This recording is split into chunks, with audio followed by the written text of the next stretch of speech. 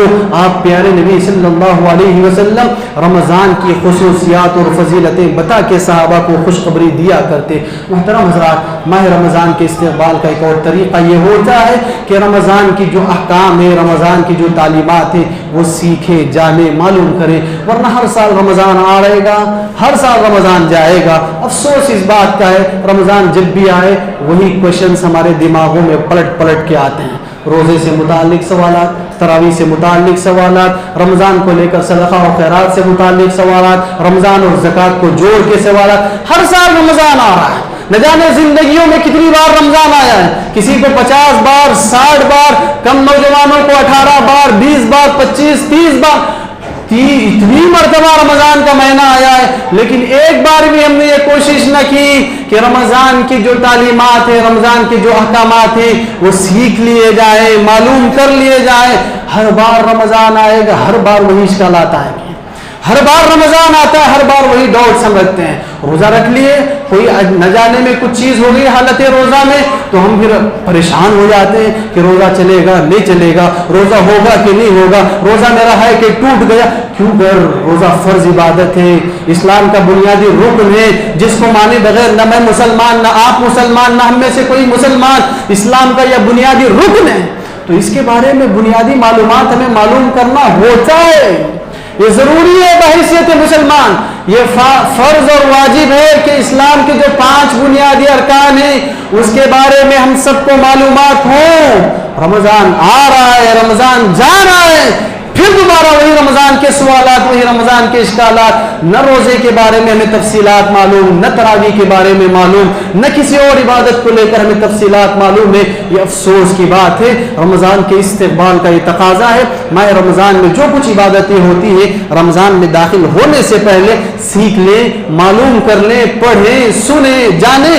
انشاءاللہ تعالی پوری بصیرت کے ساتھ اللہ تبارک و تعالیٰ کی میں اور آپ عبادت کر سکتے ہیں. عبادت کے 2 طریقے ہوتے ہیں. ایک طریقہ یہ سنی سنائی عبادت, میں نے کہا ایسے کرنا ہے, آپ لوگوں نے کر لیا. دوسرا طریقہ یہ ہوتا ہے معلوم کریں, حقیقت جانیں, پڑھیں, سنیں, دیکھیں, پوری بصیرت کے ساتھ عبادت کریں گے. اس عبادت کا مزہ ہی کچھ اور ہے. سنی سنائی عبادت میں وہ مزہ نہیں آئے گا جو آپ پڑھ کر عبادت کرو گے, پورا جان کر عمل کرو گے, تو اس میں جو مزہ ہے وہ سنی سنائی چیزوں میں وہ مزہ نہیں آنے والا. تو محترم حضرات, اس کے لیے ضروری ہے کہ ہم رمضان سے متعلق جو کچھ اعمال ہیں اس کے بارے میں سیکھیں اور جانیں.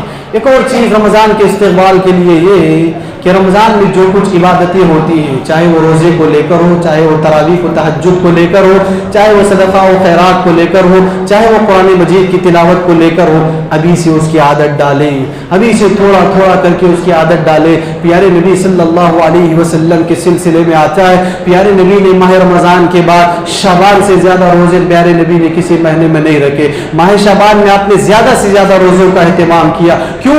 نفس کو عادی بنانا ہے. ماہ رمضان ہمیں روزوں کے لیے، کہیں ماہ رمضان کے فرض روزے ہمیں مشکل نہ لگے، ماہ رمضان کا 1-2 روزہ رکھ کر بیماری کے بہانے سے فرض روزے ہم چھوڑ نہ دیں، نفس کو عادی بنائے روزوں کی، نفس کو عادی بنائے تہجد کی، روزینہ 2-2 رکعت کر کے اسے ہی تہجد اور تراویح کی عادت ڈالا کرے، نفس کو عادی بنائے قرآن کی تلاوت کی، روزانہ 1-1 صفحہ کر کے اسے ہی ابھی سے قرآن پڑھنا شروع کرے، قرآن کا آغاز کریں، انشاءاللہ تعالی رمضان میں پوری دل جمعی کے ساتھ قرآن پڑھ سکتے ہو۔ پیارے نبی صلی اللہ علیہ وسلم رمضان میں بڑی تیز آپ صدقہ و خیرات کیا کرتے، عادت ڈالے ابھی سے صدقہ و خیرات میں تیزی لانے کی، تاکہ ماہ رمضان کا یہ مبارک موقع ایک بار چلا جائے تو پھر دوبارہ اپنی زندگیوں میں آئے گا کہ نہیں، کس کا کیا بھروسہ ہے، کس کی کیا ضمانت ہے اور کس کی زندگیوں کی کیا گارنٹی ہے۔ تو لہٰذا بتانا مقصود یہ ہے، ماہ رمضان یہ اللہ رب العزت کا عظیم تحفہ ہے،